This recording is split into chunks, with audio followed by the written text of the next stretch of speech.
first of all, yeah, before we start on the subject, let me introduce myself and let me introduce Emerging Futures and tell you what's going to happen. So my name is Ferdi DSouza, the lady from Portugal. I've got a Portuguese name too. And, I live in the UK, but I'm formerly from India. Most of these people here know me, Manoj and the others. And, but I want to introduce myself from a particular perspective, like what am I interested in? What am I passionate about? And I'm really passionate about new thinking. How can we think newly? How can we think from a new perspective and therefore get some new ideas? Because in today's age, in today's day, we need some new perspective and new ideas. And that's what interests me. And I really love to, I was just thinking about it last night. In the middle of the night when I woke up, I was thinking, what do I really like? And I realized I like something really mundane called teaching. But I'm not a teacher. I am not teaching in school or anything, but I like to teach. What do I mean by teach? I like to teach, like to pass on knowledge that I have to others, and really also to receive knowledge that others have. That can make a difference to me. So that's just like a sense. So do you get a sense? Deepak, can you put your mute yourself? Yeah. And so that's me. That'll give you a sense. I got a lot of other interests, but that's the one I wanted to share with you today. And then emerging futures, as the name said, emerging futures. So we are a group of consultants, coaches who are working together, and we're working together on midwifing, emerging futures, being a midwife for allowing new futures to come into existence. We think there are a lot of new futures knocking on the door and they want to show up, and we want to be able to ease that passage, ease that path. And I'll tell you more about what we do in our programs in the last half an hour of this session.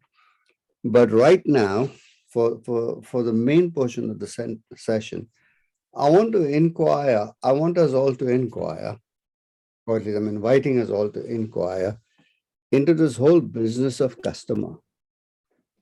Nowadays the customer is so important, right? Very important. And we focus a lot on what does the customer want? Can we give the customer what he wants and all that? So what does your customer need you for was the subject of this conversation. And in the programs that we conduct, that is a fundamental conversation. But we're not going to deal with that part just now. What we're going to deal with is who is your customer? Who is your customer, right? So it'll be great if I can have a dialogue and we can just kind of open the inquiry and look at what do you think? Who is your customer? And I'm talking about paying customers, okay, not the internal customers. I know there are internal customers as well, but who are your customers? Mohammed, turn your videos on when you speak. Who are your customers? When you say customers, who are your customers? Too early to ask you? Too early in the session to ask you? People who buy anything from us. Yeah, but then let's people who buy from us, right? That's very good. But you're selling a product, right? And you got a customer. Yeah.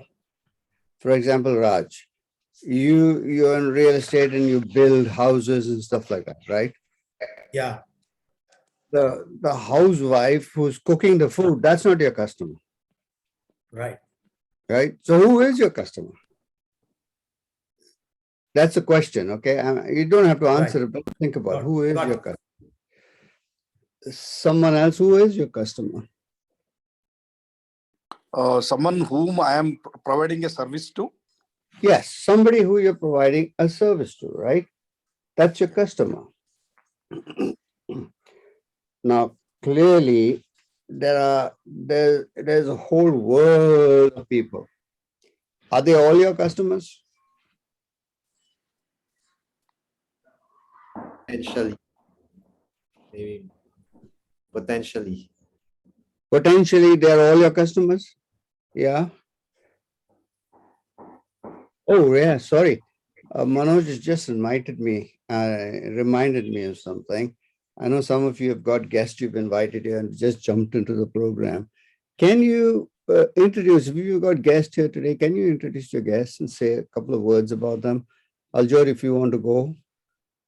Yeah, sure. Hi, good afternoon, everybody, or good evening, or good morning, wherever you are.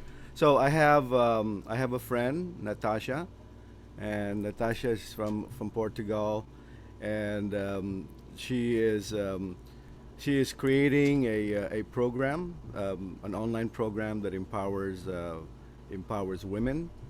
And I met her in an online course, and we have been friends. We've been in conversations every week, so I invited her to come today. And I have also Tristan Eugenio is here, and he's here in the Philippines, and his Tristan's got a huge commitment to really create a green and sustainable Earth, and he's got many projects that are involved in that. And then I have Dominic. Dominic Morales is here from. He's joining us from Hong Kong, and Dom is. He and I are co-founding an incubator that empowers women with children who we can empower as entrepreneurs, and bringing them technology, finance, and education. And then of course you all know already Cello. Cello's here, and Cello is she's an entrepreneur, and she happens also to be my one of my board members in the company that I just started this last year. So these are my guests, and I'm waiting for a couple more, but I don't see them yet. Right. I don't see Dom. Is he here? Dominic, yes, he's Dominic. I'm He's sorry, I'm here, but I'm on a data card in the middle of the countryside, so you probably won't be able to keep Okay. video. Got it. I didn't see your name on the screen, so I was wondering. Great. Welcome. Okay. Who else has guests here and you'd like to introduce them? Buddy, I would like to invite Bhaskar. Bhaskar is a builder, and he is incidentally the president of our community, the Kredai. Kredai has got 14,000 members in the country, and he heads the chapter and is a very dynamic man who's bringing in a lot of activities in the state and in connect with the government. And a lot of differences happened after Bhaskar has come in. Bhaskar, incidentally, is one of our senior graduates, long time back, 90s. Oh, great. Welcome, And Bhaskar. Oh, there you are. I can see you. Yeah. Hi. Hi, Good and evening. welcome. Bhaskar said something. Yes, good evening. I mean, it's nice. Thank you, Raj, actually, for inviting. I mean, I just thought let me participate, and it's the topic of the subject, whatever was given, was quite interesting. I just thought, I mean, I should not miss it. Great, Bhaskar. Thank you. Thank Somebody else want to Yeah. introduce the guest? Yeah, Ravi here, Fadi. Ravi, Hi, hi. everybody. Yeah, I have two guests today. Great. One is my childhood friend and my partner. Name is Nagraj Swami. So both of us, we worked together in Davangere to transform and supported many people while we were in participating in Landmark. And he's an extraordinary human being, and I want him to explore this this possibility. And another person is my eldest son, Chirantan, who just finished 12th standard. Yeah. Lovely. He is aspiring to be a BTech graduate in computer science in one of the best universities in US.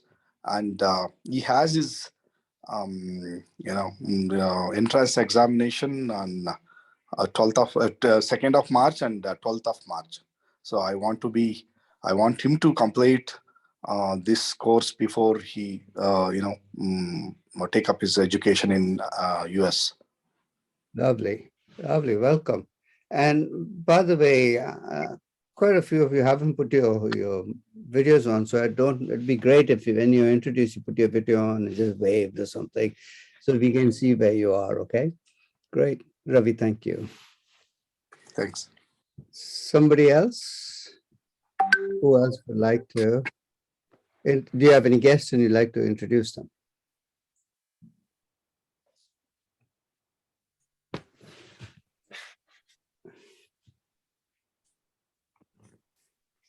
Okay, good.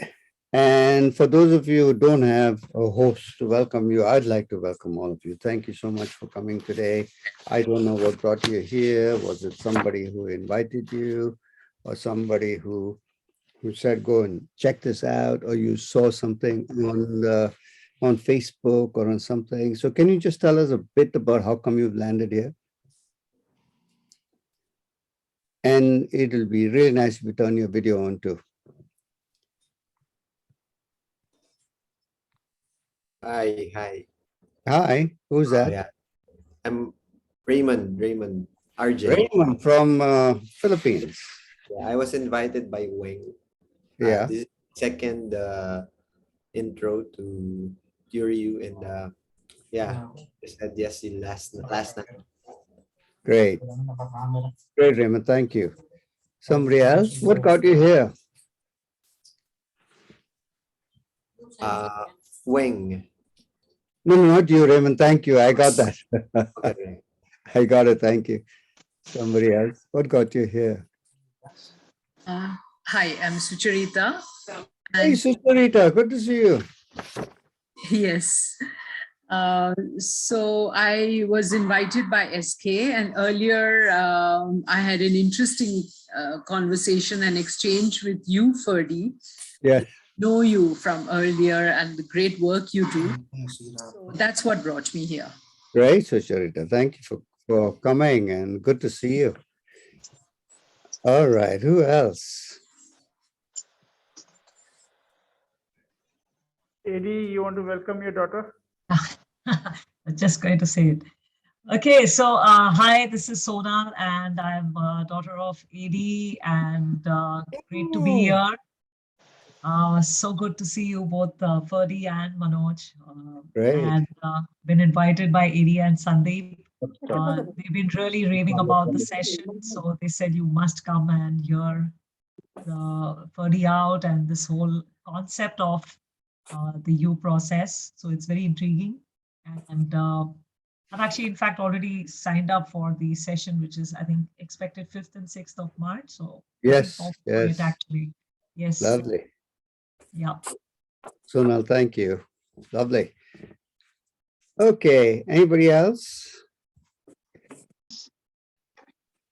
You don't have to, by the way, but if you do, it makes you feel more at home because Yes. your voice has been heard. Somebody just said, Hello. hi. Yeah, this is Dr. Mamta here from Bangalore, Yes. India. Yeah. I have been invited from Awesome 20 group, Nilesh Surana's group. Ah, great, great. Lovely. Welcome. Thank you. Jyoti. Yes, Oh, I thought you wanted to say something. no. Good No? evening. Good Good evening. evening, India Good. time. Good evening, India time. And good morning, UK time. And good night. Buddy, can I say something?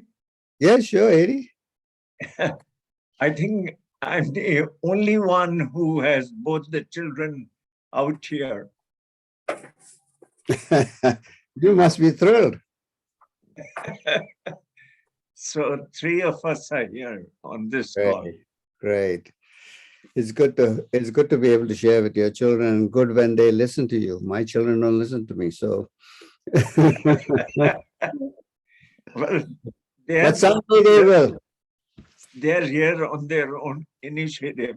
Lovely, lovely. Good, good. Thanks. Great. All right, so let's move on. If anybody wants to introduce anybody or say something in the middle, just go ahead and do that. And please don't raise your hand electronically because I don't pay attention to it. But speak up, and we'll hear what you have to say. Okay. So I was talking about customers, right? We're looking at who is your customer. So let's have a dialogue on that. Who is your customer? So Dr. Ravi was saying, Dr. Ravi runs a I'm having a hospital. beer, so I'm not. I'm enjoying. Who's that? Adia. Who spoke just now? Anyway.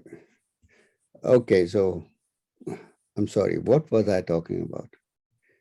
I was talking about Ravi and the hospital, right? Ravi is a doctor and is a surgeon and he runs a hospital.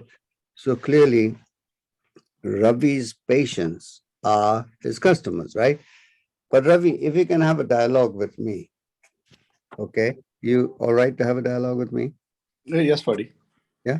So definitely your patients are your customers. But associated with the patient, who else is your customer?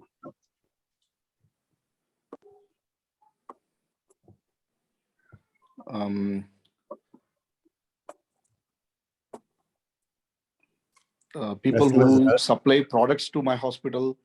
They are, but I'm looking more with regard to the patient. So Patients besides and the patients, relatives. relatives, right? They're the parents or the wives or the husbands and stuff like that. They're your customers as well. And children of the patient, they're your customers as well. Right. So the thing that I wanted to really point out is, number one, most of us think, as somebody else said, everybody is my customer. Now that's not really true. If it is, you're in trouble. Because if you're selling a product that everybody uses, like air and water, then everyone's your customer. But you notice those products are free. So you're not going to make money out of those kinds of products. So the point I wanted to make was, it's useful to look at who is your customer, who do you want to serve, and when you look at who is your customer and who do you want to serve, then you have to turn the mirror and start looking at yourself.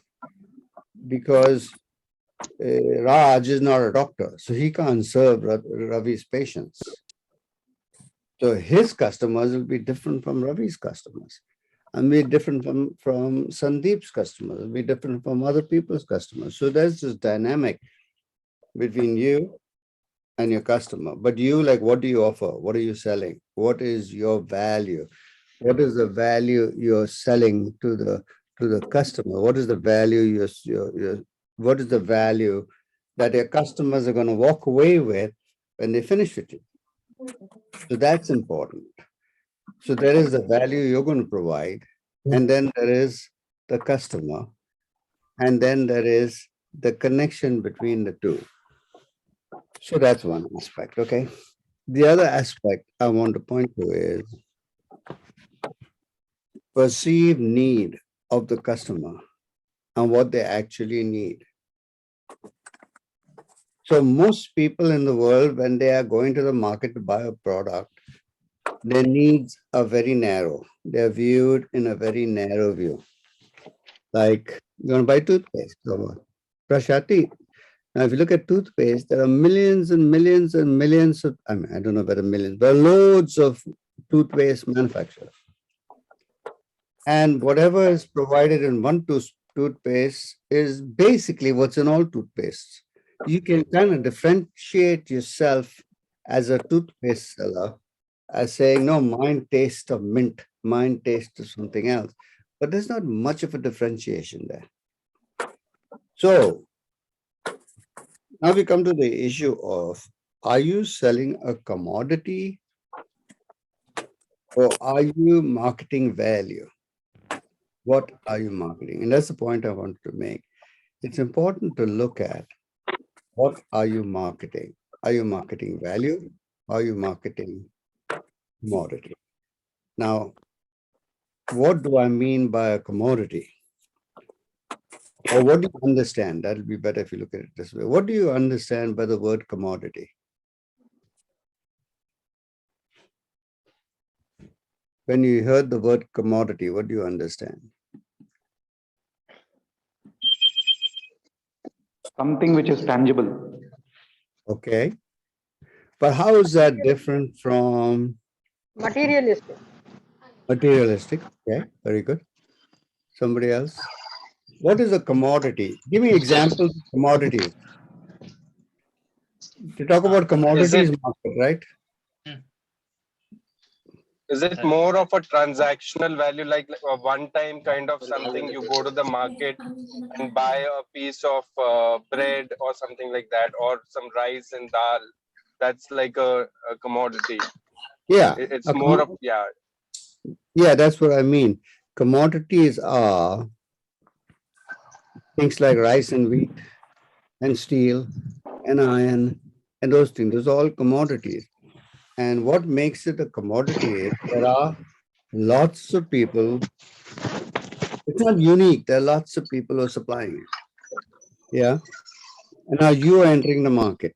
How many of you are entrepreneurs? Can you raise your electronic hand so we can see it? If you're an entrepreneur, you're running your own business, right? Yeah, raise your hand electronically as well so we can see it here. You know, there's an electronic button for raise hand, so we'll see how many people are. Yeah, quite a few of you are entrepreneurs or business people, right? So you have a customer. Raise hand. By the way, please turn your microphone off unless you're going to speak directly, okay? So thank you. You can put your hand down now electronically. So I got it. So quite a large number of you are entrepreneurs, and so you have a product, and you're selling your product. Now, what is it? If your product, somebody is speaking with your microphone on, please put it off because it distracts you. So Jyoti, can you put your microphone off? And whoever else, they put your microphone off, okay? So Masood, can you put your microphone off unless you're speaking? Very good. Now, I was saying that your product, tell me some of your products. Let's get into the nitty-gritty. What's your product? So Ravi's a doctor, so his product is surgery. Someone else, what's your product? What are you selling? What are you marketing? So we selling security guard services. Security guard. Very good. Security guard services. Someone else, what are you selling? Medicines. Medicines. Okay. Somebody else, what are you selling? Somebody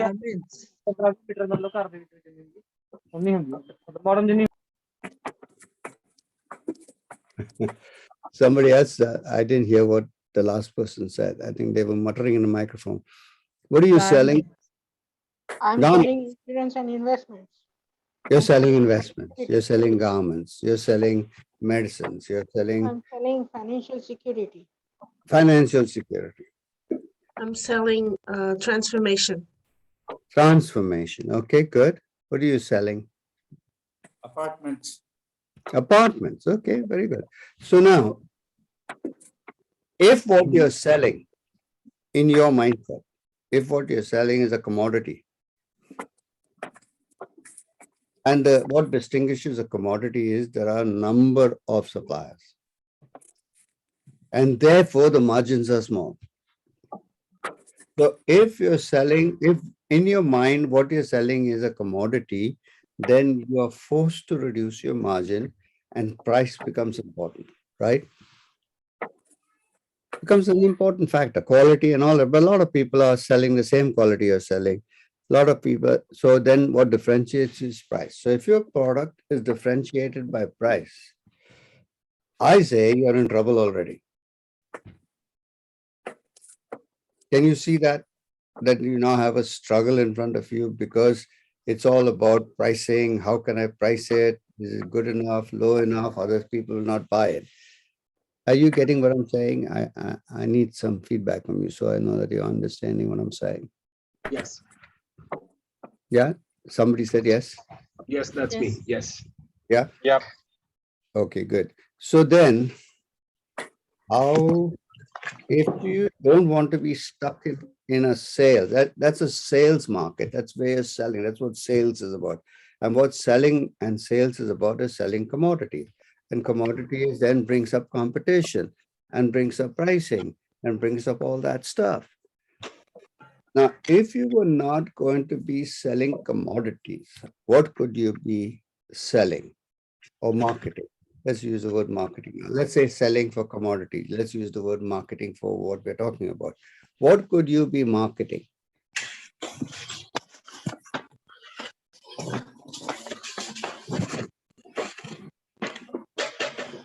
People are really so unconscious about the sound they make in a meeting like this. Ferdi, if you're sorry, Yeah, if you were offering something that where rather than selling commodity, you're offering value, and if whatever value you're offering is sufficiently unique, then I guess that would be different from just selling commodities. Yeah, right. So let's look at that. I like that. So Sandeep, let's look at that. So what if what you're selling is value, but you don't sell value, you market value. Correct. If you look at that, you're marketing value, right? Yeah, yeah. So what is value? Value is what your customers get when they finish with you. When you finish the service, they get value, right? So now, if you're selling value,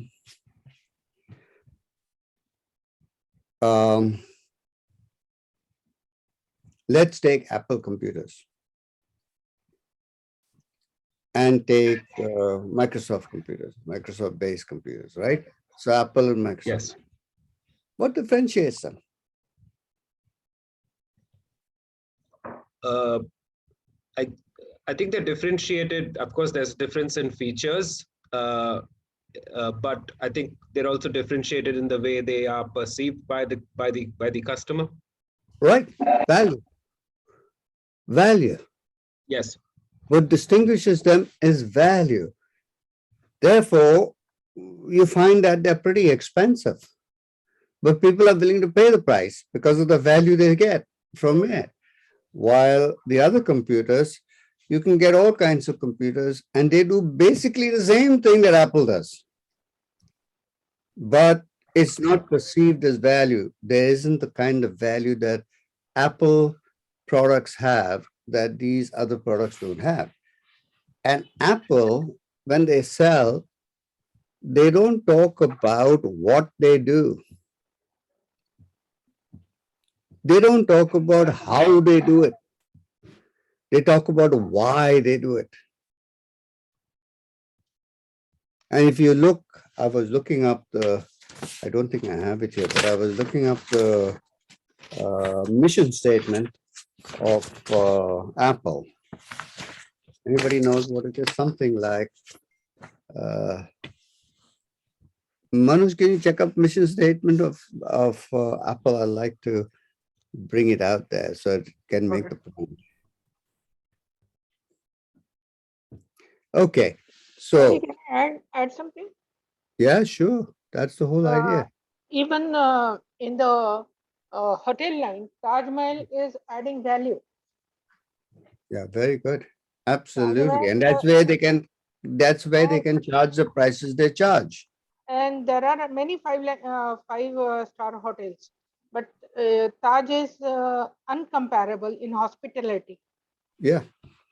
So that is one thing. And another thing I wanted to add is you and your team, Manoj, you and Vivek, you are not marketing with us any commodity, but you are adding values to our lives. Yeah, very good. That is when we are taking training from you, we are learning something. What are we getting? We are not getting any materialistic things on our hand, even. But every meeting we are learning something. So that is something that is we are adding values through your teaching. Yeah, very good. And that is really our intention. That is our value. So we can say that you are a marketeer for value. Yes, very good. Yeah. So Ferdi, just one quick question. Before you go, I'll forget something otherwise. You can do it in a minute. Nilesh has just found it. about Apple, bringing the best user experience to customers. They're why they do things. See, there is the what you do, there's how you do, and there's why you do it. And why they do it is they want to bring the best user experience to customers. And how they do it is through innovative hardware, software, and services. But they are not selling the what. They're marketing their value. And if you looked at your products and you are all entrepreneurs. So Natasha, yours is pretty clear. Your product is transformation, right? But that as a word, it doesn't communicate. You're going to have to communicate the value. And mostly, there's this guy called Simon Sinek. You might have, he's a YouTube guy and he does some stuff on YouTube. And Simon Sinek says that when you connect, how does he say it? He says, when you speak about the why, when you speak about the why, when you communicate the why you do what you do, then it connects to the limbic brain. There's a part of the brain called the limbic brain, and the limbic brain controls your behavior and decision making. That's what they call gut feelings and loyalty. That's what comes from communicating to the limbic brain. And to communicate to the limbic brain, you got to really communicate the why, the passion, why you do it, not What is that liberal brain? limbic, Limbic. BIC. While when you talk about the what you do, we do this is what we do, this is what we sell, this is our product, this is that, you're communicating to the neocortex. The neocortex is your rational brain. It controls senses, spatial reasoning, analytical thinking, and language. So it leads to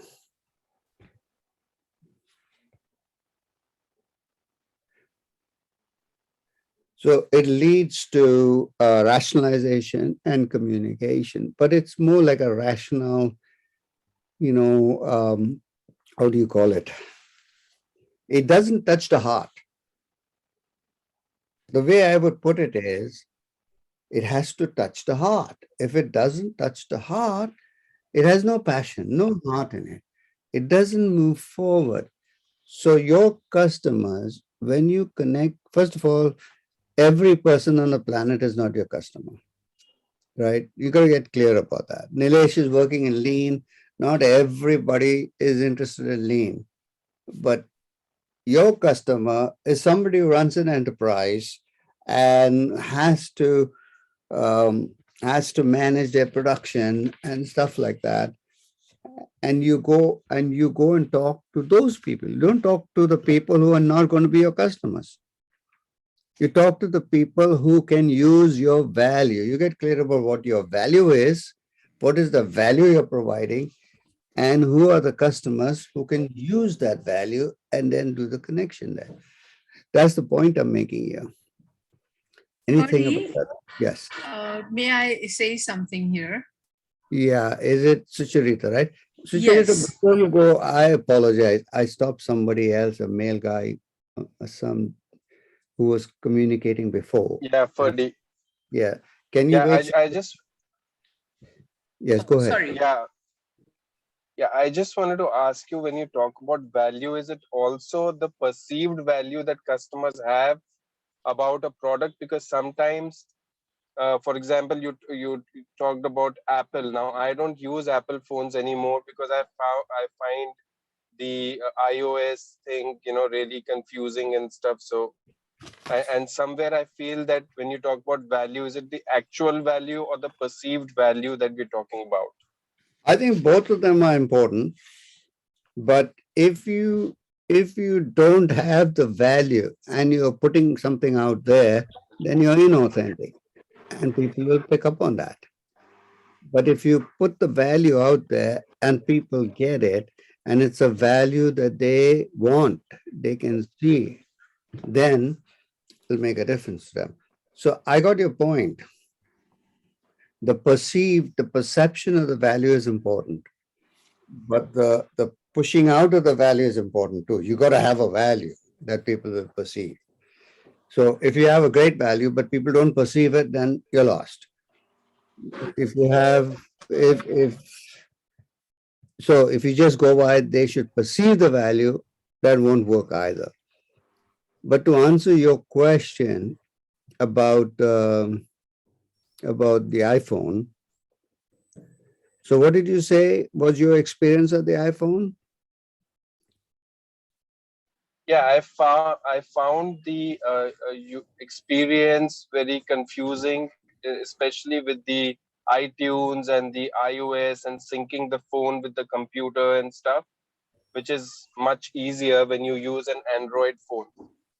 Okay. And also, as far as the pricing is concerned, like Samsung has come up with really good phones at, I would say, 1/3 the prices, etc.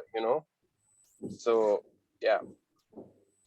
Right. So there's two different things. One is the value part, and I got your thing about the user experience. So clearly, in your case, you as a user didn't get that experience that they have an intention of. I use Apple almost exclusively. I stopped using Android or products, right? I use them, but that's my personal experience of it. I find them very easy to use, very intuitive, and you really do need to get to learn it. But once you learn it, it's very intuitive. So that's how I see it, and I think a lot of people in the world see it that way. But of course, a lot of people see it the way you see it. So it's a matter of what you're going to go for. But what I'm trying to point out to everybody here is if you don't want to compete on price, then you can actually market value. And to market value, you have to start looking at yourself. What is your value? What is it you're bringing to the game? And if you're bringing something to the game that's unique, that's even better, but it doesn't have to be unique. What is it you're bringing to the customer? What is it you're bringing to the person? That's the first thing. So having an inquiry into what do you bring to the party? You want to have a shot at it? What do you bring to your product or to your customers?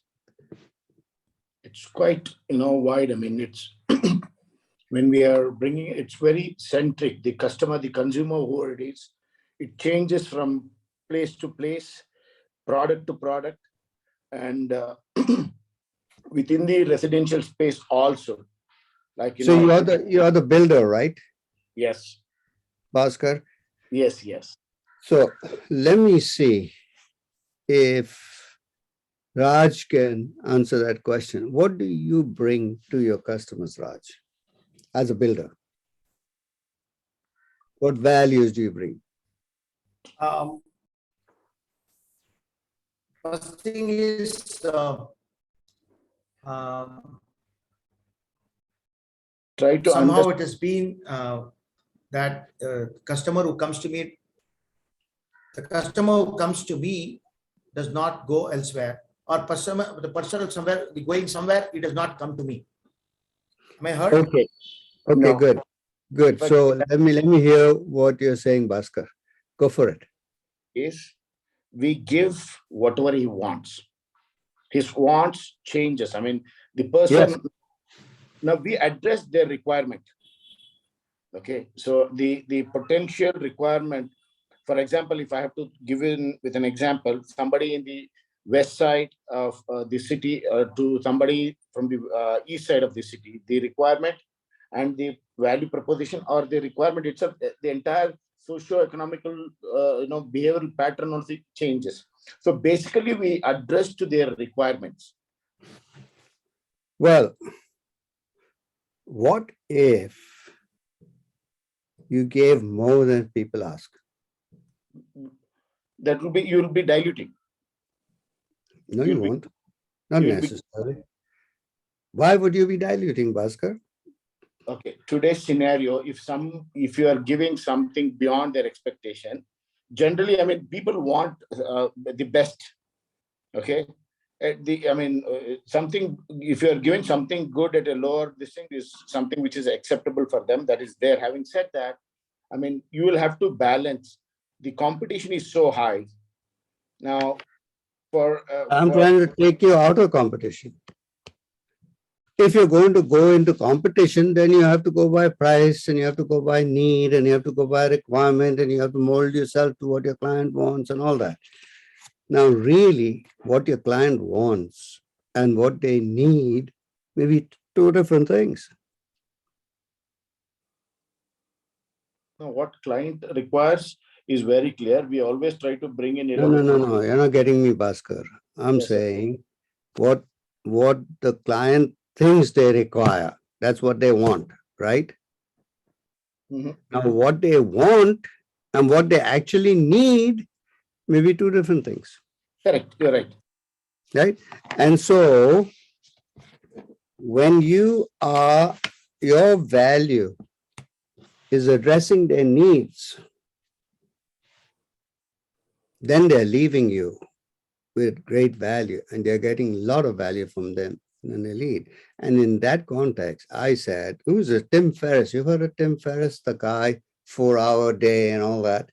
He said, leave them with more than they expected. Always leave them with a little bit more than they expected.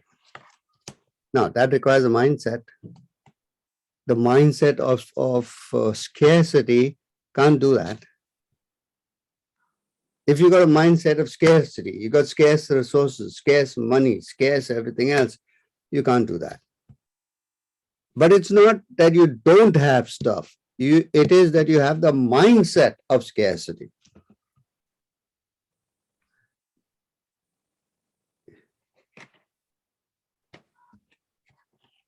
So, and what it does is, the way our competition and the way competition works for us is we need to put our customers into slots and boxes.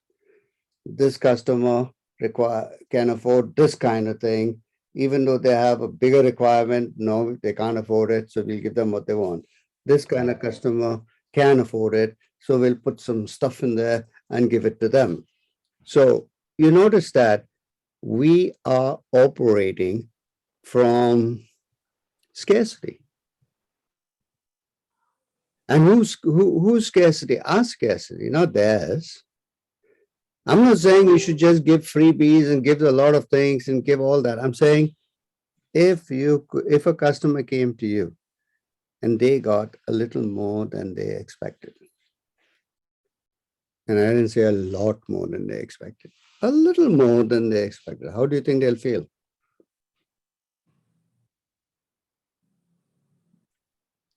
Or you're a customer, when you go to somebody and you buy something and you get something better, a little better than you expected, how do you feel?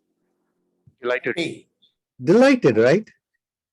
Grateful and connected as well. Who was that just now? I was saying grateful and connected. Grateful and connected. Yeah, very good. Grateful and connected. We appreciate the whole bonding with him. Yes. Yes, very good. Freddie, someone was wanting to talk. Who's this? Someone? One lady was wanting to talk. Oh, if you were wanting to talk, will you please go ahead? Sucharita. Oh, Sucharita. Okay. I keep forgetting all the people. I tell them to wait and I forget. Sucharita, please. Thank you. I put it in the chat group actually to say that, when you said, who is your customer? Came up for me was many, in fact, all the major stakeholders in my life. I have a platform for women to start up and scale up their businesses. Or adding value to them, making them successful in what they do. That's a big customer group. My investors are a big customer group. Right. My partners are another customer group. My family is a very major customer group, because the way I see it, an exchange of value has to happen. I have to give something, and they have to see the value and also be able to return something. It could be money, it could be something else, but an exchange of value is what I see. Very good. Successful transaction. Yeah. So my question was, I put that in the chat group as well. Will we only be looking at the customers as we have been discussing so far, or will we be looking at other customer groups in our lives? In this session, we won't have the time to do that. Although there could be a spillover, whatever you do with your paying customers might spill over, especially in terms of value, will spill over to your other customers as well, right? But in the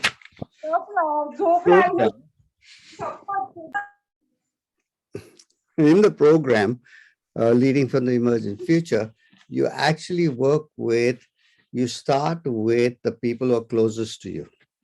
You start with your family, your partner, your business partner, the people in your life. You start with them, and then you go out. So the first level of working on Leading from the Emerging Future is working with the people who are closest to you. Sucharita, did you get that? Yes, thank you, Ferdi. Yeah.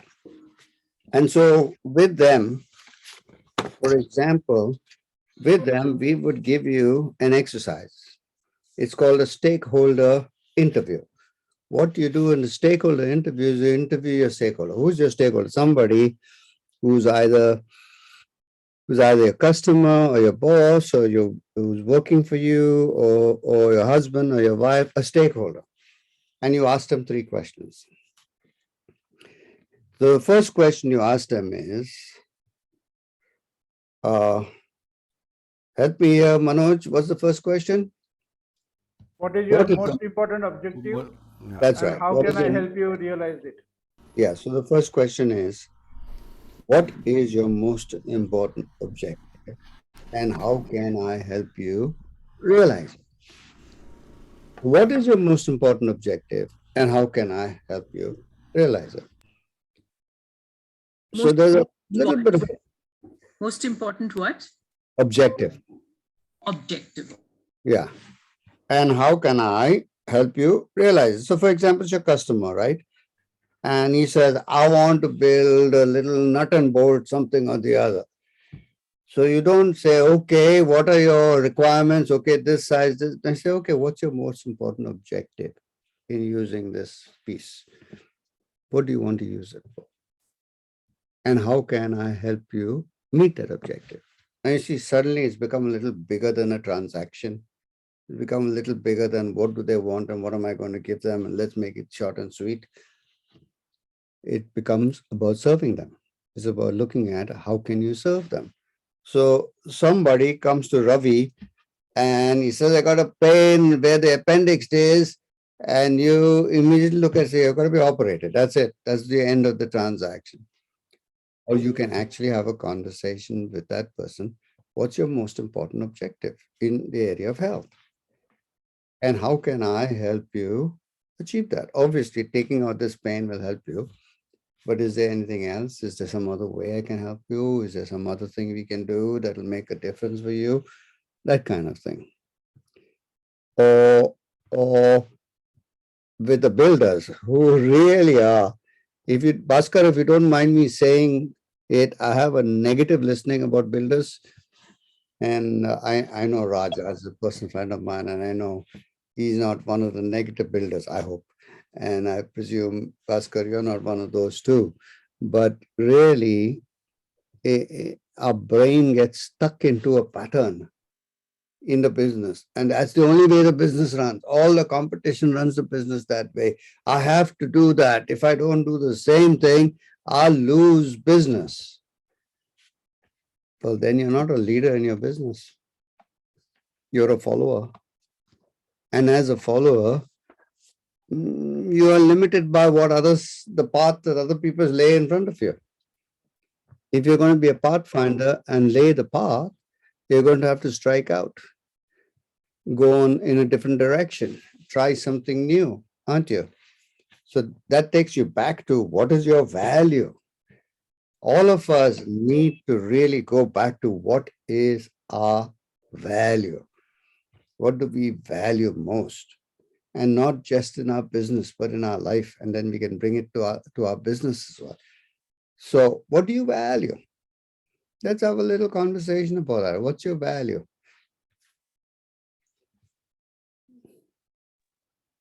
Value differentiator has been always innovation.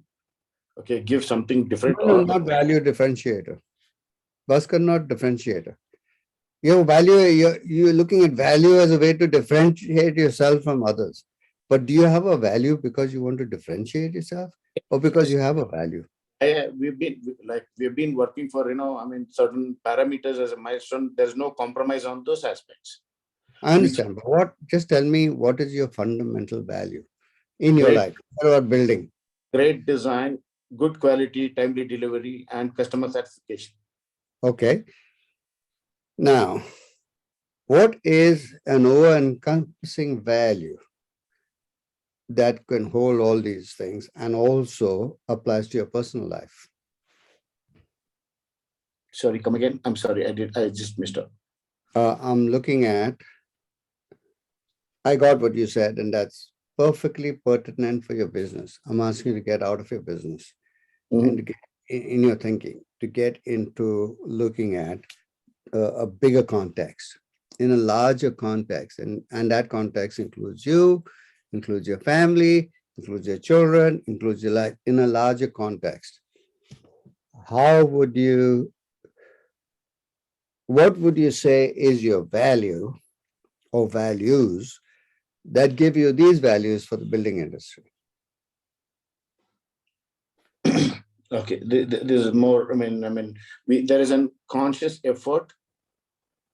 There is a conscious effort to stick to our objective, core objective, even within the family, even in personal life also, knowingly never ever try to, deviate, knowing, or, stick to the principles, whatever your responsibilities are.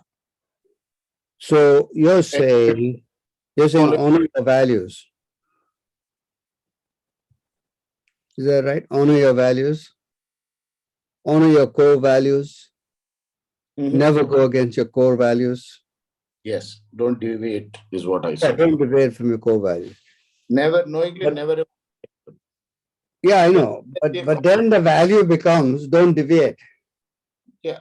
Be hardworking, committed. Yeah, but that's not a value. What is the value that you don't deviate from? I stick to whatever I've drawn already as a principle. This is what I'll be, working towards. Yeah, that's a value call. I stick to my principles. So what are your principles? As I said.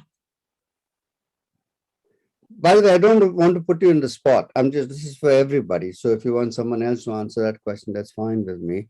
But really, I'm asking a more fundamental question. What are your principles in life?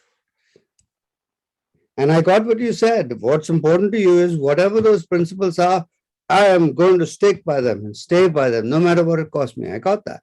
But what are the principles that you're going to stick by? Freddie, can I say something? Sure. And remember, this is personal. This is you. This is not about me. No, it is. That is what since you gave me the permission that it is for all and not to hurt anybody in our thought process. What you are again and again asking, what is the core value? What is the core value? So when he's saying that I do not deviate from my values, core values, again you're asking what is the core value. So core value I define, I feel that whatever in a commitment I have done with my stakeholders or with my clients or with whatever design I have worked out, either it is with my family member or even with my children. If I say I have to do this and I'm doing this, So I should not deviate it, but I should complete it. That is my first value, that I complete my duty. Whatever is committed, and That's strategy. pretty much what he's saying. It is the same thing said in a different words. Yeah, don't say the same thing in a different word. I'm asking something else. I got that. I think that's an important value.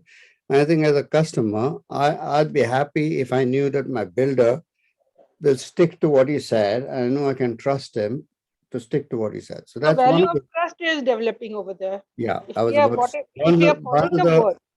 one of the values is trustworthiness, right? That's the value. So what people take away from you is, or once they've worked with you, is they know that they can trust you. But in the housing industry,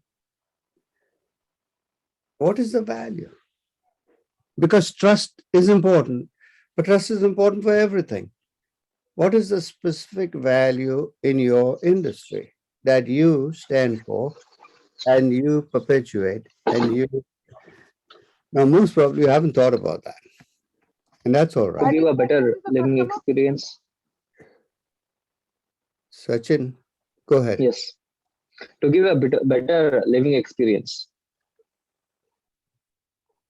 To give a better what experience? Living experience. Right. Yeah. See, that could be a value to give a better living experience. And then, Bhaskar, you don't deviate from that. You trustworthy. You decide on how you're going to do that, and you do that, and you go ahead. But you give a better living experience. That's a value. Very good, Sachin. Keep up to your. It could be your value, but I'm saying that could be.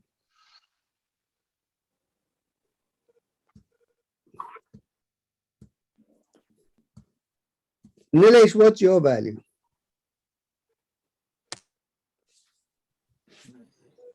Are you asking me? Yes. Continuous improvement. Your value is continuous improvement. Yeah. Okay. But I think you can go deeper than that because your value in your business is continuous improvement. But with your wife, it's not continuous improvement, is it? No, it's different. So what's the value?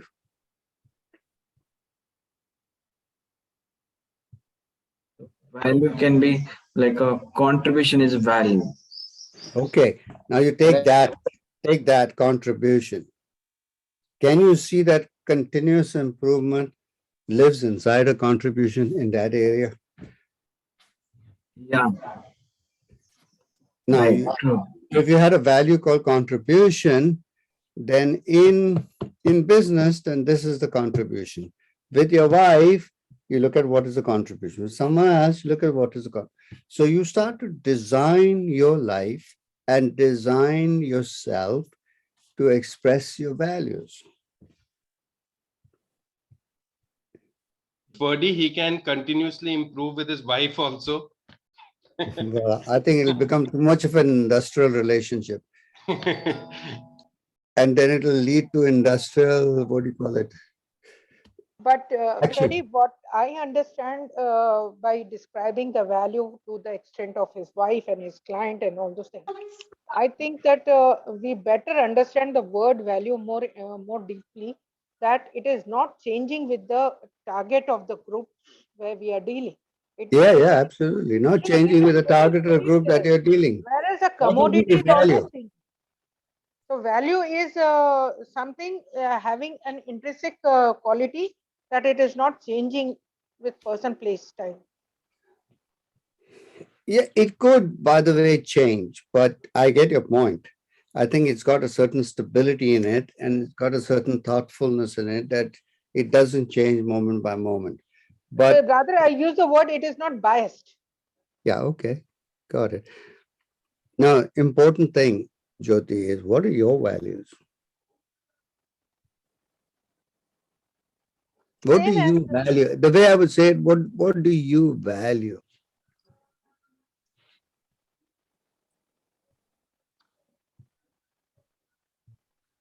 In yourself and in others, what do you value? Another way of saying that is what is important to you? For me, important is that we make some principles in life, and those principles should be followed. They cannot be, at any time. That's very chabuk leke uske piche lagao. You get a whip and keep him in straight. That's too. That's Why nothing chabuk? inspiring about that. Why chabuk laga ke? Why chabuk laga You've ke? got no inspiration. If it is a rule, it is a rule. It has to be Yeah, but followed. I'm not talking what are your rules. I'm talking what are your values. So values are are how to describe it. I'm finding short of words. Well, like he did, contribution, that's a value. Yeah, principles. I make some principles I need to follow. No, principles are not values. Principles are principles. Principles are the principles by which you work. And those principles will come from your values.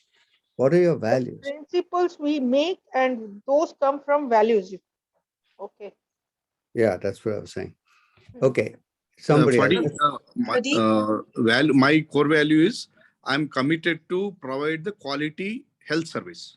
Okay, good. See, that's a value. Take out the commit also. Providing, say that again. Providing the quality. Providing quality health service, you said, health right? Service, yeah. Yeah. So that's a value. Providing quality health service. And if you see that the value in it is quality. And at the best, it's cost effective also. Maybe. But you don't even have to look at that. Yeah. Because what is important is you're providing quality. See, Apple is focused on in their design and is focused on quality. They hire people who love quality, love working on quality and all that. So in your hospital, if you actually were focused on quality healthcare, you would hire quality staff. You would buy quality machines or quality equipment. You would use quality gloves. Everything becomes quality. Quality becomes the key word. So when people walk away from you, they come to the hospital and they walk away from that, they become all right, they go away. They have an experience of having a quality service. The toilets are quality toilets. The beds are quality beds. The air conditioning works in a quality way. And not with, because that's a process. With minimum cost. No, quality. Not quality at any cost. Don't want to add that. Quality at minimum cost. Don't want to add, just quality. I have a sense that right now something is transforming in your brain with the word quality, right? Yes. Yeah. Great, thank you. So contribution is Nilesh's, quality is yours. Somebody else? I would like to. Okay. Let me have somebody who hasn't spoken before, okay? Yeah. Okay. Ferdi, can this be the value being of service? I mean, at all levels, being of service. Can Yes, this be? service can be a value. Being of service or service can be a value. And so what is your business? It's marble styles, marble handicrafts. And how I add value is like nearby mines, they don't have any cost, but in cities, when we bring it, they are like golden things, diamonds. I mean, we can sell it out at diamond cost. So providing value to the products and providing value to the mines, providing value to the country. But you said something else. What was the word you used before? Being of service. Being of service, right. See, either you're providing value or you're being of service. So being of service by providing value limits the service to providing value. Great. If your value could be providing service, then you provide service to the guy who phones up and asks you about something, or you go to to the mind and you'll listen to them by providing service in a certain way. So it'll all color everything, providing service. Yeah.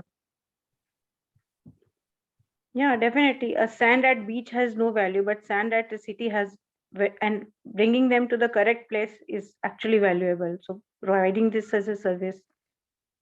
Okay, good. But that is not the only service because you're Yeah. getting lost in that service. True. There is human being service. That is listening to somebody's service. There is supporting somebody's service. All can be done in your business. Do you have employees? Do you have employees who work for you? Not yet. Okay. Not. And do you have suppliers who supply you stuff? Yeah, I do have Like what? suppliers. Yeah. So what do you exactly want me? I mean, I'm not getting it.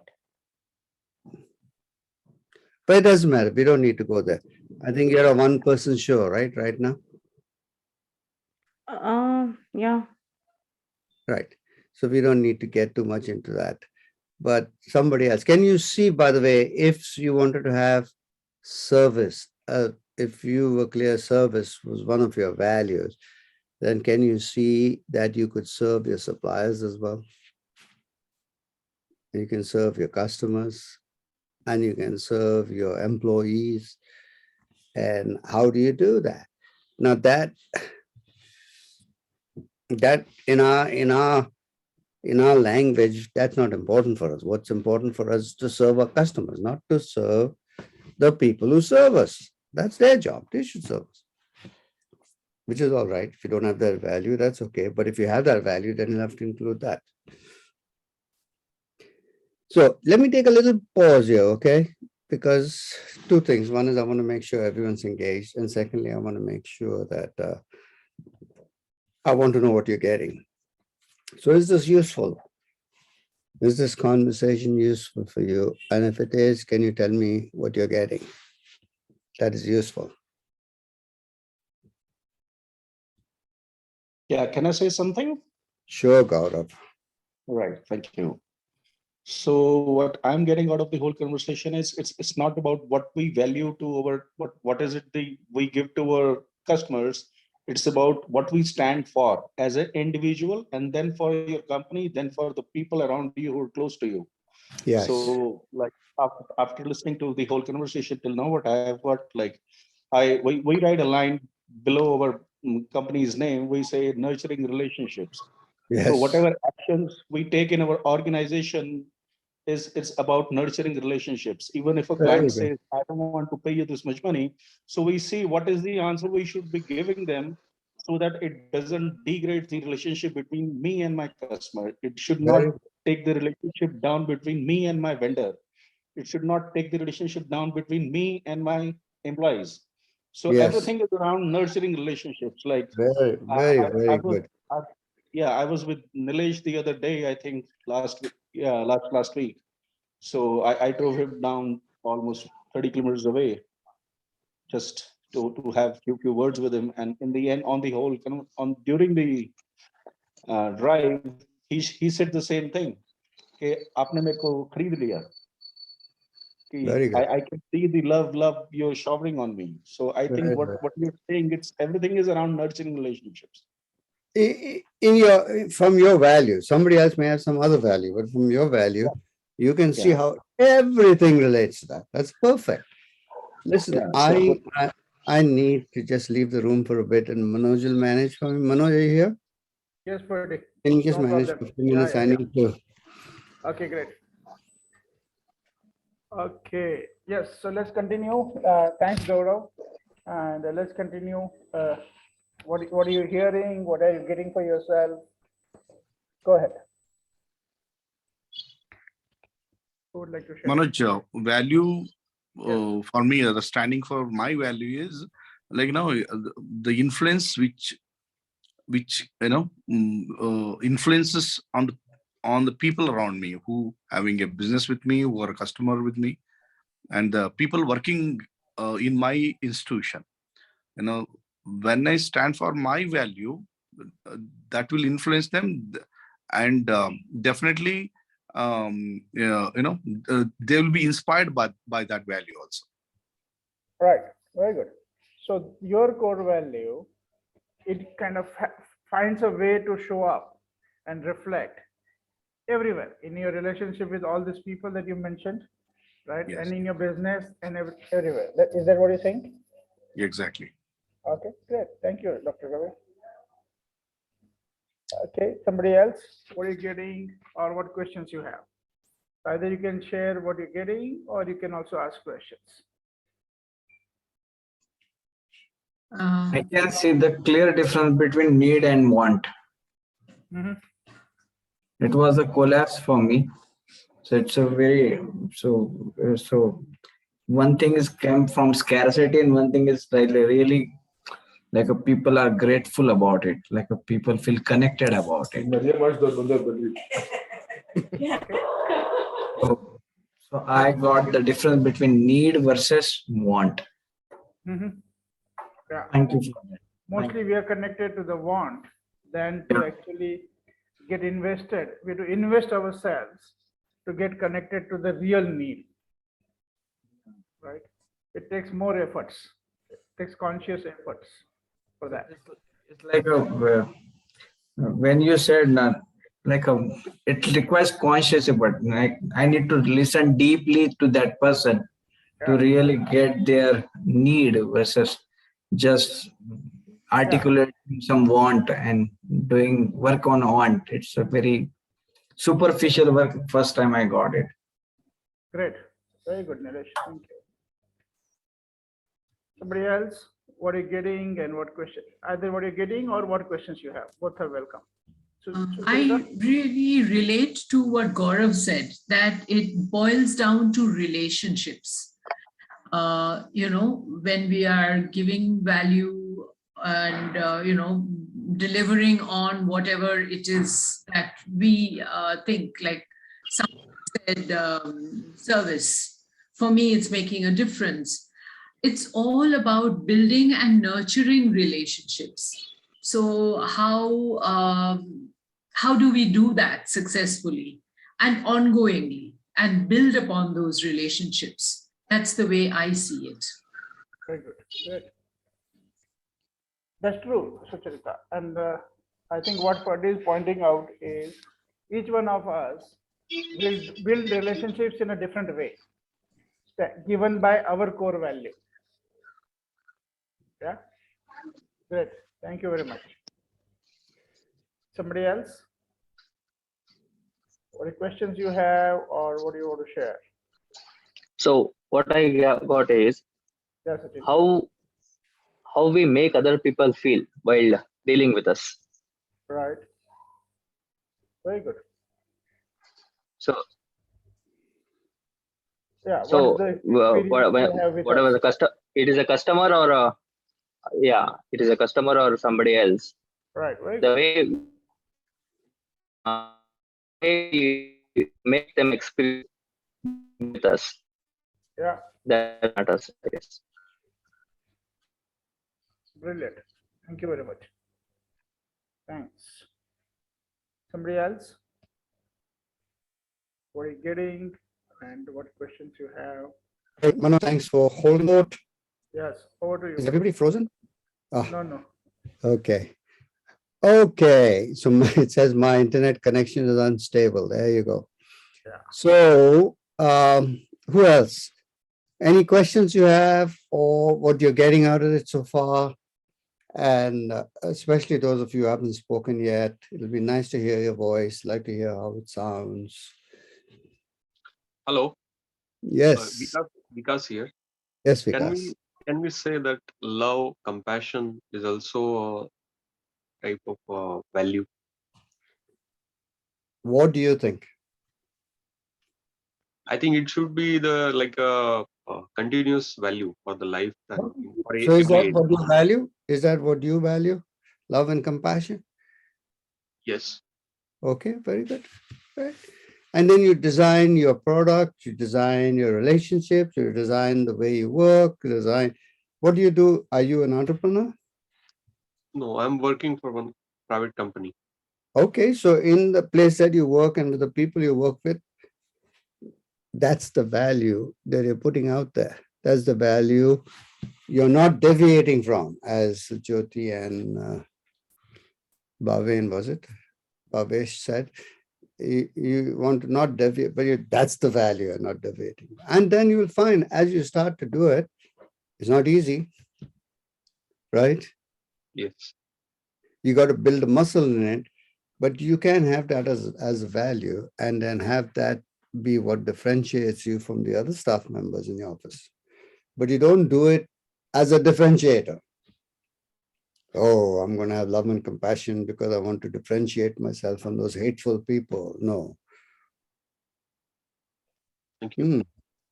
Yes, thank you. Thank you, Freddie, for enlightening me. You're welcome, Jyoti. Yeah, accordingly, I rethought and I could phrase myself helping to abundance and financial freedom. Okay, good. I think the key word there is helping.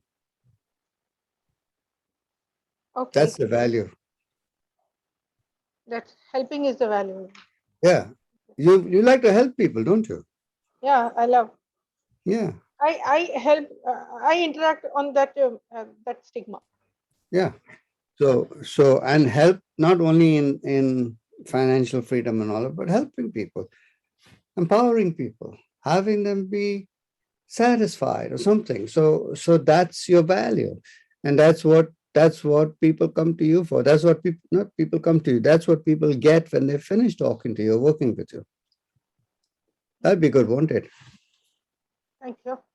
You're welcome. Thank you.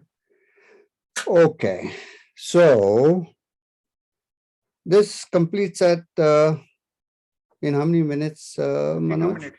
42 minutes. 42 minutes. Great. So now, what do I want to leave you with? Okay. First thing I wanted to leave you with is a little selfish, in the sense, selfish for yourself, in the sense that stop struggling, get clear about your value, and then approach the customer who will value your value. The customer for whom that value is valuable. There'll be customers for whom that value is not valuable. For example, somebody doesn't like Apple phones, so Apple should not market to him. Who was that? I'm sorry, I've forgotten your name, but there's no point in Apple marketing to him. But then there are people like me who love that thing, and be useful for them to market to me. So in your marketing, sales differentiation, differentiate yourself from a salesman to a marketeer. And as a marketeer, what you're marketing is your value. You see, you can wake up in the morning and say, hey, great day to be helpful to people. Now that's, you don't have a problem going and talking to your clients if what you're going to be doing is being helpful to them. Great day to contribute to somebody. And great day to something else. So you're not really stuck with trying to get through somebody's resistance. Somebody doesn't want to do it. I'm trying to sell something. They don't want to buy it. No, you're not operating from there. So that's the first thing I wanted you to get, that there is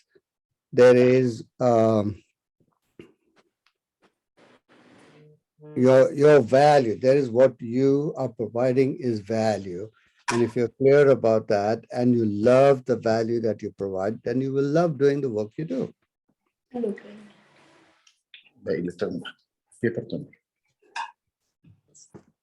So the second thing is, go to the person who can buy, the person who will sign the check. Don't go to the HR because the HR will get you in there. HR doesn't sign the check. Who signs the check is the owner of the company, the owner of this. So whatever value you're providing, give it to the person who can appreciate the value. Now, HR people can appreciate the value, but they can't buy. They'll have to take it to the final buyer. So get to who is the final buyer, get clear about who is the final buyer, who is the buyer who can buy your product, that you're the value that you are promoting. That's the next thing. Same thing with transformation, Natasha. You know, people need transformation, but they don't know they need transformation. They think they need to have water and this and that and the rest of the stuff. So you need to actually go to the person who's going to pay the check. I don't mean check. In this case, it may be who will say, yes, let's put that thing in there. Let's have the product, that kind of thing. So don't go to the gatekeepers. Gatekeepers are the people who keep you out. Gatekeepers can only open the gate. They can't buy from you. That's one. Then the second thing I wanted to leave you with was the who, the why, the how, and the what.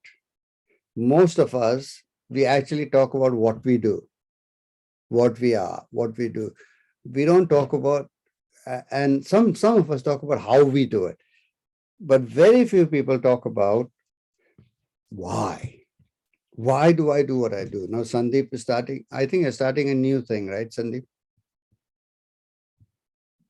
You're starting a new project on? That is correct. Yes. Yeah. So I think the key question for you is, why am I doing it? You need to be clear why you're doing it. And you need to be clear about, and the why should be such that you're passionate about it. And then you communicate the passion. You say, don't say what you're going to do and how you're going to do it. Talk about why you're going to do it. Start from there. So those are the two things I'd like to leave you with. And if you've got any questions about just those two notions, please ask them now. Let's spend 10 minutes or so looking at that. I said your own personal value, getting clear about what your value is, and then actually finding a customer for whom that value is important. That is what will get you a lot of business. Otherwise, you just be struggling, and then you'll wake up in the morning happy to go out and do that, because that's what you do.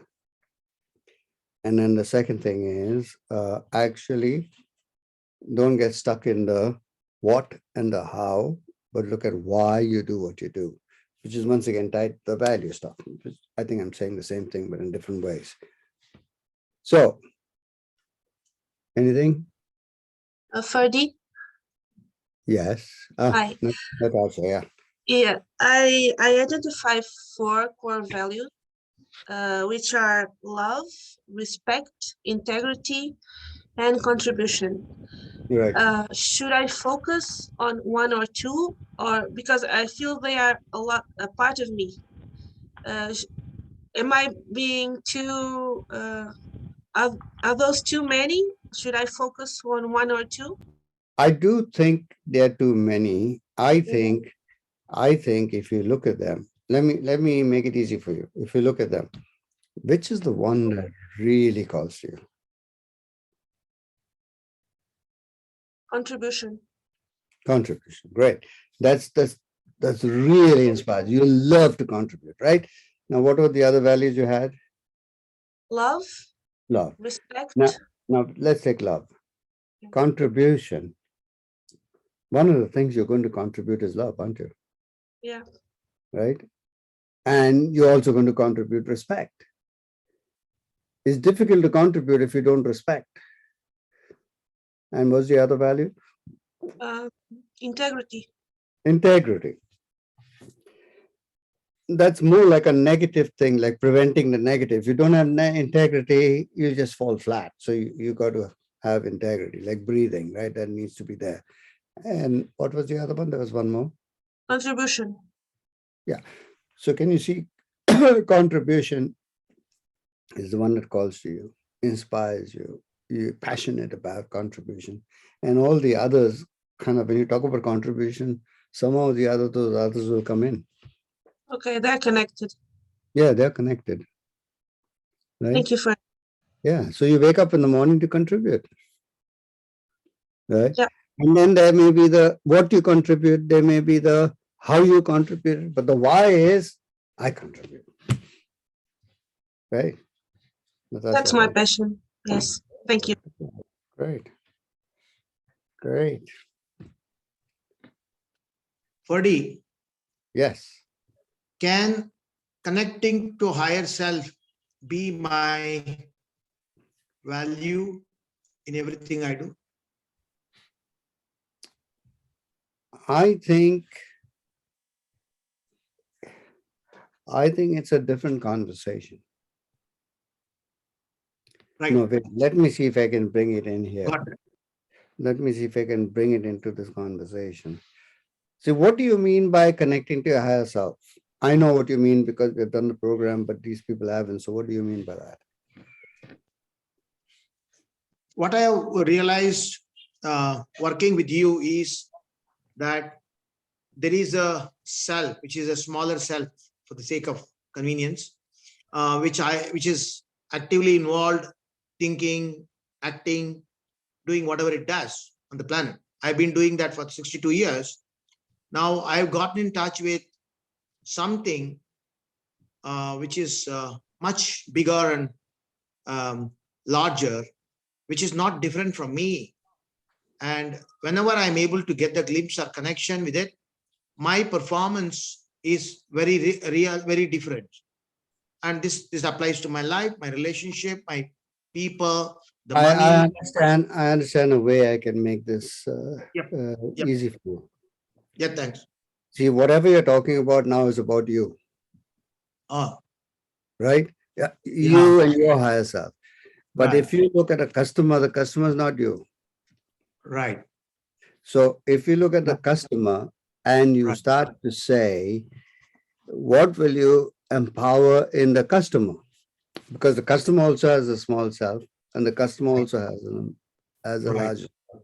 So what could you empower? I'll create a conversation where there is a win-win in every situation. And Not even like a win-win, a win for them. Win for them, yeah. Otherwise, it's win-win. Oh, okay. Right? Yeah. Then there is a me there. There's a you there. So if, see, for example, you can take the same thing. You can take on what Natasha said. She is contribution, right? Right. So what would be your contribution? Would be empowering people to get into a higher view of something. You can't call it a higher self because they can't grapple with it. But what you're saying is you want them to get in touch with something higher. Yeah. Then their small thing, right? So if you're going to empower them to get in touch with something higher than their small thing. Yeah. And you can do it by building a beautiful building. Sustainable homes. Yeah, or even just a beautiful building. And people look at it and they think, wow, something happens to them. They get inspired. Yeah. Spaces that you create could inspire people to a higher level. Yeah. So what is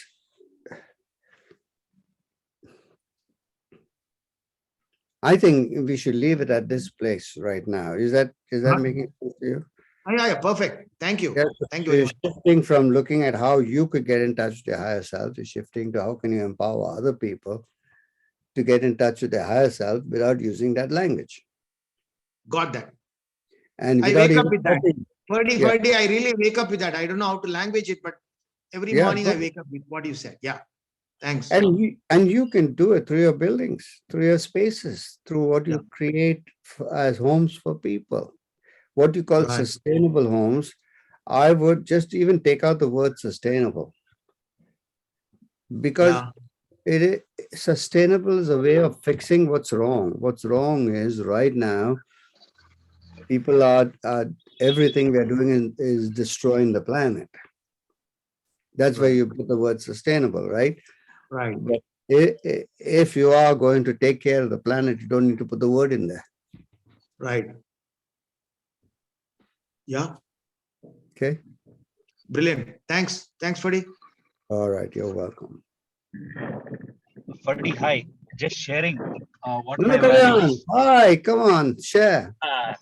Hi, hi, hi, hi. Sorry, I'm driving, so I couldn't switch on the camera, but now That's I all right. have.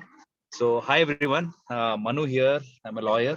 So the value that I really value is that my clients. I'm a lawyer by profession, so my clients are free to grow. They're anxiety free and not necessarily kind, and people around me are free to grow, Yeah, very and they good. have the experience of being taken care of. These are Very the good. two things that I value the most. Brilliant. Brilliant, Manu. That's great. Thank you. Hi, Ferdi. Hey, Tushar. This is Tushar here, and I just want to acknowledge to Nilesh. I'm meeting you after 23 years. We did a Oh, forum in way back 98. It was one oh, of the largest. We had a session in Gila Hotel, the guest session. And just want to acknowledge I'm a engineer by education and into garden care machinery profession, but I'm a farmer by passion. Right now I'm traveling to my farm, and I just want to acknowledge the kind of change you have made in my life. I just thank you for that. thank you so much for acknowledging that. Yeah. And what are you taking away from this session, Tushar? Sorry, I just joined late, but I just get Oh, my right, email right, right. service. But I'll get on, like, I just joined late. There is no signal at the farm. So I Oh, joined late, but the question answer section I'm getting that you are creating value, like, and thank you. I missed the Thank, initial part, like, sorry for that. thank you, Tushar. No problem.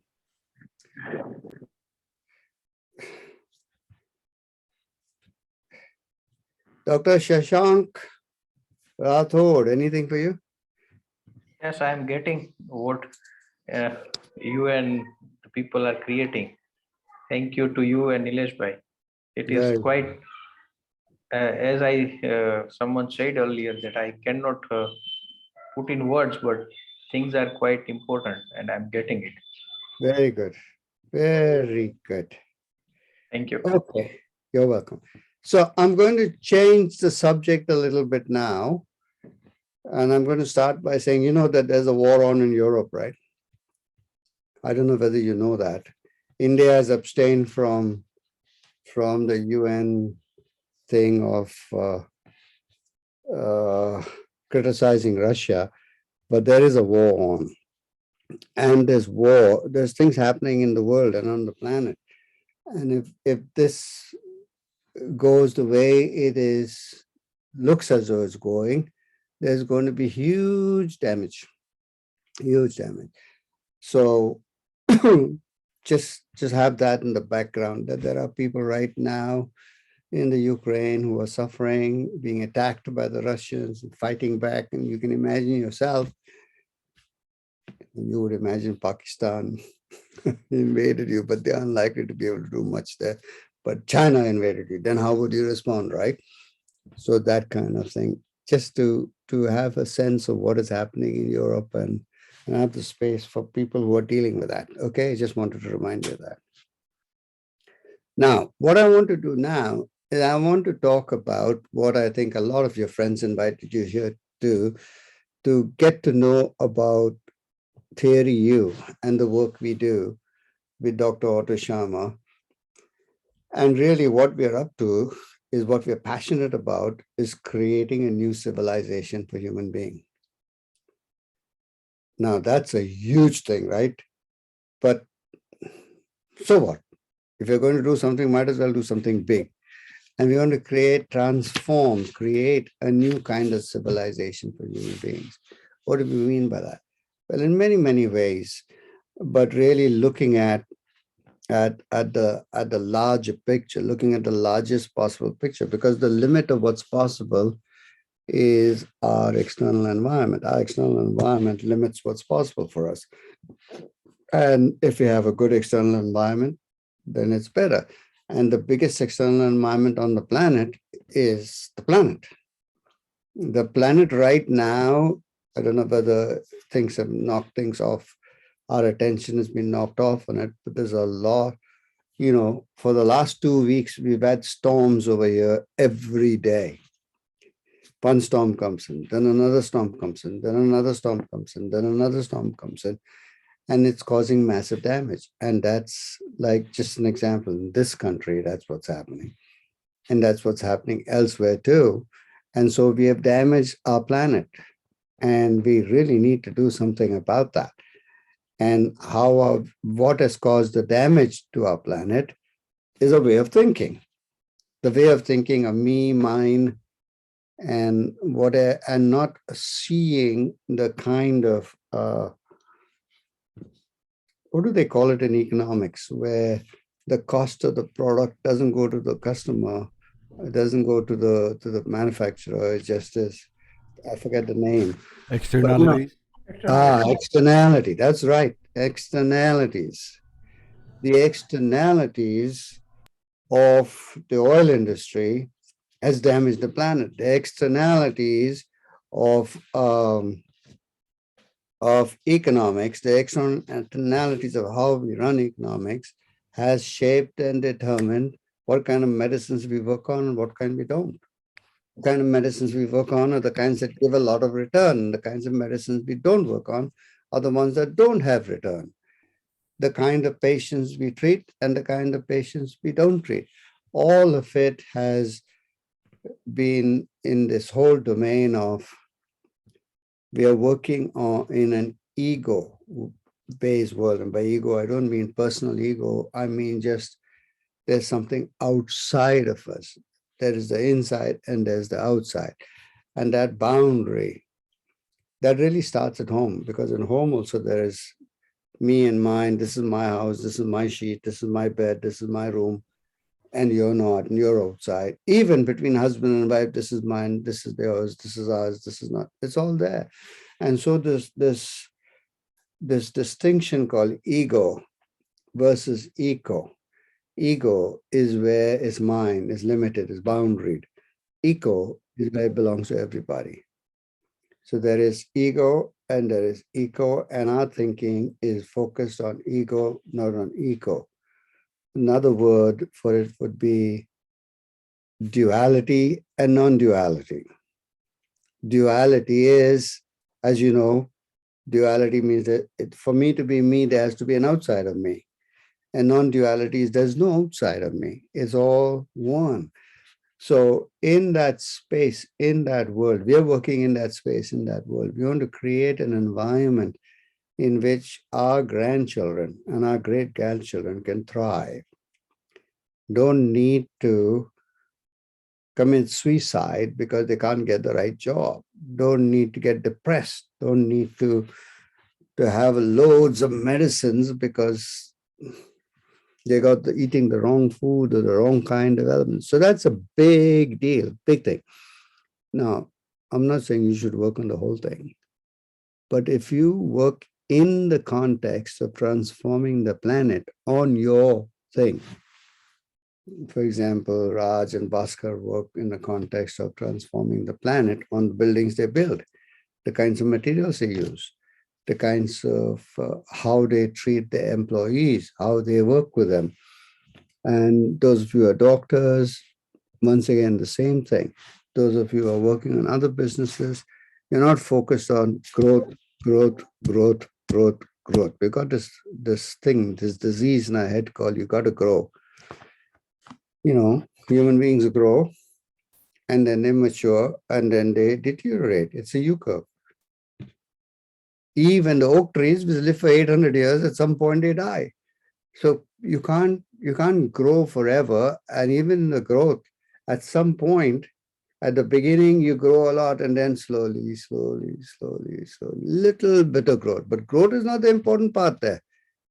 In the oak tree, which is 100 years old, it's not important that it grows. It's important that it's healthy. It's important that it's being taken care of. So there are different priorities. Another priority we have is the priority of just in time. You know, what do they call it? You don't waste your money.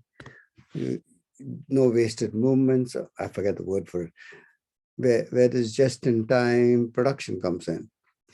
And because of this just-in-time production, we've had these huge, during the COVID situation, Suddenly, just-in-time production came and hit us over the head because the things we needed were not there, because the supply chain was damaged, because you couldn't, because of COVID, you couldn't supply things that you wanted to supply. So some of the things we believed to be the absolute truth is now being questioned.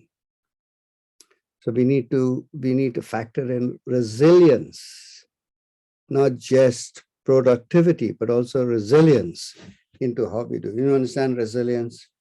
It can bend, it's not going to fall flat. So therefore, when the aircraft flies, you don't fly it with only one, you don't have only one engine in the aircraft, you have two. But why do you have two engines when you only normally use one? It's cost a lot of money. Yeah, but if you don't have the second engine, you'll be in trouble if the first engine breaks down, though all the passengers and everybody else will die. So there needs to be a built-in resilience. So this whole kind of thinking and how we build our world, how we live our world, how we educate our children, how do we, there's a huge financial industry and a lot of you are in finance. But what does the financial industry do except gamble? Which is what it does. I'm sorry, guys, but that's what it does. It's like it puts the money in and sees that it's going to go up. But for what reason does it go up? There's no real reason for it going up, except there's some kind of moving of money here and there. Or somebody says, at the moment, there's a huge problem. I think it's in the world, but definitely here in Europe and in the UK, there's a huge problem because the price of oil has gone through the roof.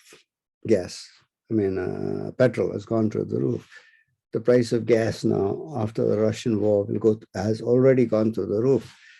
So the prices of products, the prices of stocks and shares and what they are, they're not real. It's not real production.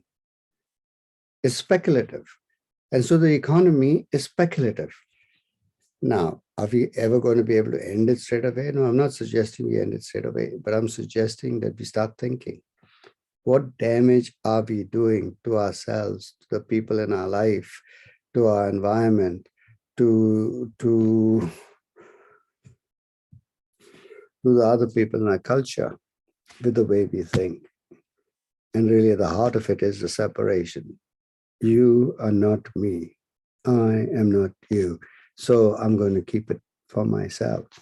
So anyway, in the program, in the U theory, Otto Sharma has come up with this U theory where there are some really powerful tools. It's called the U theory because it's in the shape of a U.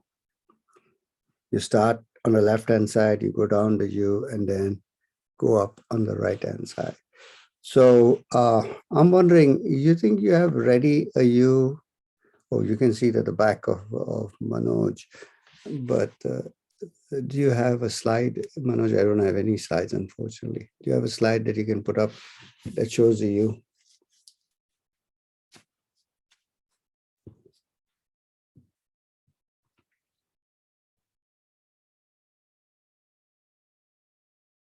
Yeah.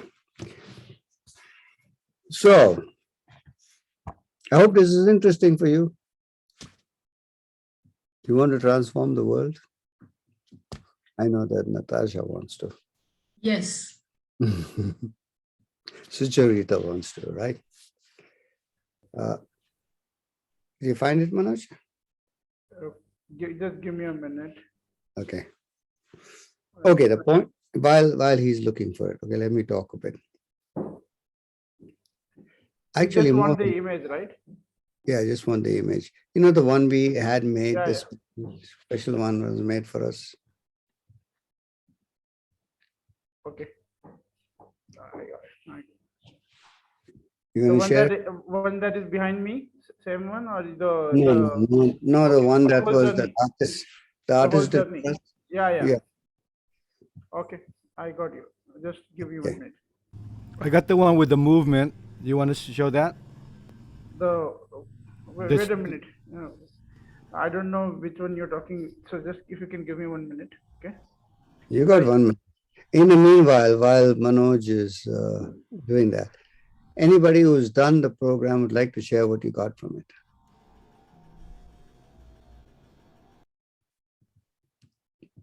Don't all speak at the same time, okay?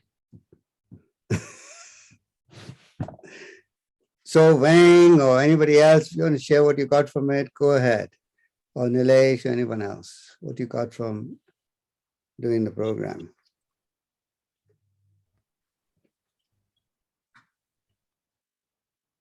I'll share. Yeah. An impromptu share. Good evening, everyone. My name is Weng, and I'm from the Philippines. And when Ferdi asked, "What did you get from attending the training?" There's just so much I don't know which one to share. But I think when it comes to the eco and ego conversation, it's I think it made me go deeper into my humanity when it comes to ego and ego, because I become present. I become present when I'm just thinking about on my own, like my own family, and I don't care about other people. But the workshop had me see that we're living in one planet. And when you look at the division, the Filipino versus the race, and it's all superficial. At the end of the day, we have this one home, and that's the earth, right? And we have the same concern because we all have parents, we all have brothers and sisters. We are all for those of children or parents, in whatever place you are, we have the same expression, or we have the same love for our children, love for our family. So there's really no division. I don't know if my share is making sense, but what it really gave me is compassion for people around me, and it has deepened my love for my family, my respect for people I have different opinions with, and really see the humanity in another, whether they are against me or with me. So something like that. I'm very passionate with that because it's election here in my country. So there's really like peace and so much love for the country that's overflowing with me right now. Very good. Thank you for being courageous enough to step into the breach here. Let's have a look at this image here, okay? You see there are two mountains and there is a valley in between, and you want to get from this mountain to that mountain. You can't jump like that guy is stepping out, right? You can't do that. So how do you get from here to there? How do you get from the present into the future that you want to get to? And there is a way and Otto Schama and Thierry U has created this pathway. It's in the shape of a U. And what you do is you start where you are on the left-hand side on top of the mountain. You start noticing what's going on. And you notice that what's going on is past patterns. You keep seeing past patterns and you keep repeating past patterns. So you look at your uncle and you know what kind of person he is already from the past. You look at your boss, you know what kind of person that is from the past. You look at your husband, you look at your wife, you know what they are. So there's downloading. And there's a lot of downloading, and that downloading colors everything.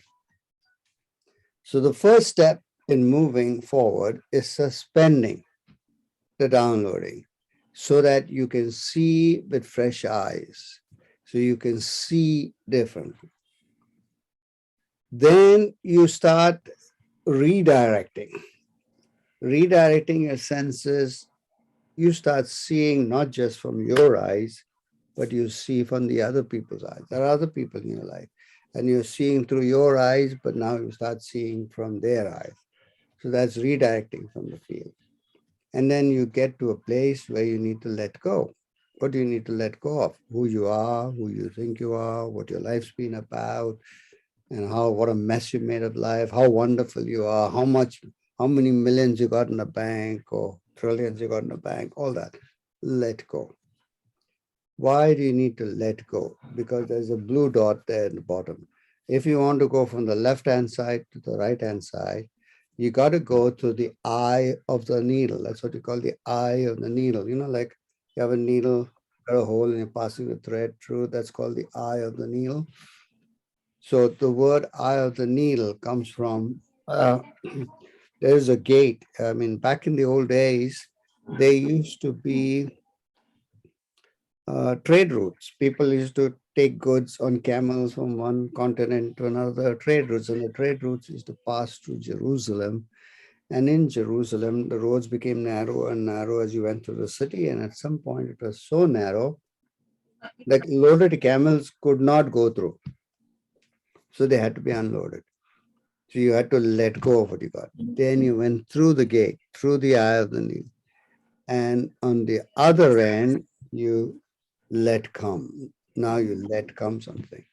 And going up the U is all about how can you create the new, let go of the old and put yourself through the eye of the needle and get to your highest sense of self, which is what Raj was talking about. Get to your highest sense of self.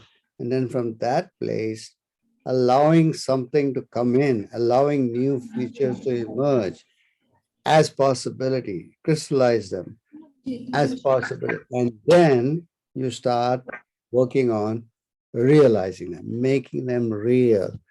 And you do that by prototyping, and you take actions and you learn as you take the actions, and you take the actions and make mistakes and you learn as you do that.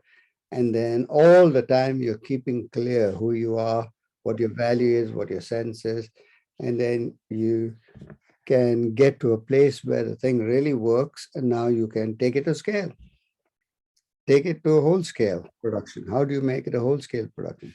So that's the U. Now, and there are the loads of exercises. So we've divided this into 3 parts. The first part is going down to U. And we've got a 2-day and 1 evening, 2-day and 6 evening program. It takes place over 2 full days and 6 2-hour sessions once a week. And then the bottom of the U is all about the self. Manoj, you got the other slide, which has the 3 sections there? Handy? Okay, did you hear? Yeah? Yeah. Okay. So,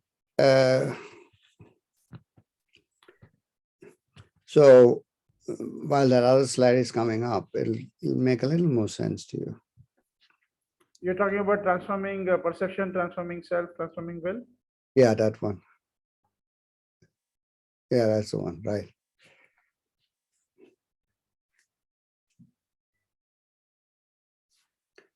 It takes a long time to come on the screen, does it? Yeah. It doesn't want to behave itself. Wait a minute. Yes. Okay, yeah, this should be. Can you see it now? Yes, yes. So there are 3 oblongs there, right? So one is going on to you. That's called sensing. We're going to train you in 2 days and 6 evenings on sensing, which is transforming your perception, how you perceive things. And we're going to work on suspending and redirecting. Then there is another 2-day and 1 evening, 2-day and 6 evening program about the self, transforming your will and self, transforming yourself and your will. And we'll train you in letting go, going through the eye of the needle and letting come, allowing new stuff to crystallize for you. And then there's the next one, which is realizing, which is transforming action, which is,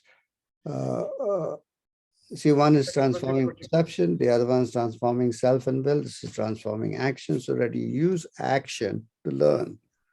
You use action to learn, and you do it. You get to this place of crystallizing, you get to this place of prototyping, and prototyping is all about the acting. You come up with an idea, you try it out, 80%, but 0.8, not 100%. And you try it out, and it obviously won't work. There'll be some things you'll have to change, and you change it, try it again, won't work because it's still 0.8. You keep doing 0.8 and 0.8 and 0.8 and 0.8 until the thing really works. And you got the maquette, you got the prototype working.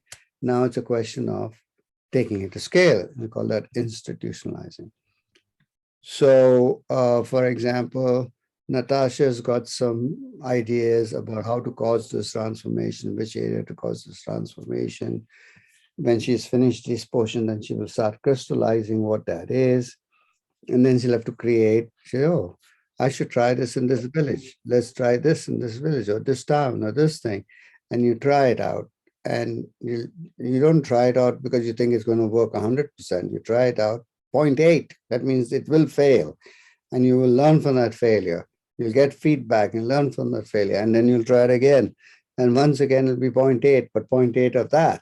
And you keep doing that until you've worked out all the kinks and it really does work. And then you can take it to scale. Okay, so that's the thing. I think we've got only 5 minutes now, Manoj. So you want to just give them dates and times and stuff. And by the way, I know some of you will have questions and we don't have the time for answering your questions now, but you can definitely ask the person who invited you here, or Manoj is going to put up a slide with a phone number and stuff. You can get in touch with us and we'll talk to you more about it, okay? Yeah, I just put my number and the WhatsApp number on the chat for your reference. You can reach out to me. So the next cohort of leadership from the emerging future is on 5th and 6th of March. That's a weekend, Saturday, Sunday. And the timings are 12 noon to 8 p.m. India time, both the days. And then it would be followed by 6 weekly sessions, which will be mostly on Tuesday evenings this time. Okay, so it will be 7 p.m. to 9 p.m. Tuesday evenings. So that is the basic logistics of the course. It used to be priced, this course used to be priced a little higher earlier, but then inside of the whole commitment to make sure that the price doesn't become a barrier and we have this technology be available to everybody. Currently, we are pricing it at 250 pounds, and which is in Indian currency, it would be 25,000 rupees plus GST. We have the facility where you can pay in UK, so in pounds, as well as you can pay in Indian rupees, whichever is more convenient for you. So both those accesses are there. You can, and if you are in India or you want to just do a bank transfer or Google Pay, that is also there. Or otherwise you want to pay through credit card, debit card, those links are available. You can get in touch with us and we will give you the relevant links. Yeah, so this is coming Saturday, 5th and 6th of March. Right? And if you want to do the course, but if you can't do this one, then there is the next one will be on 30th of April and 1st of May. Go ahead, Ferdi. Okay, great. I just want to make sure we don't go over time. Yeah. So I want to thank everybody. You've been a great group. Been lovely talking to you and you're great listening. And I appreciate your engaging in the conversation because whether you do the course or not, you've heard about it. You've heard about what we're talking about. And we think it'll make a difference if people hear about it first. So thank you, everyone. Okay, that's my alarm telling me it's time to quit. Thank you, everyone. Thank you, Ferdi. Thank you, Manoj. Thank you, everyone. Thank you, one and all. Thank you very much. Thank you. Bye. Manoj, bye. Everyone. Eddie, thank you. Bye. Bye-bye. Thank you, Ferdi. Thank you, Thank Manoj. you. Thank you, Welcome. Welcome.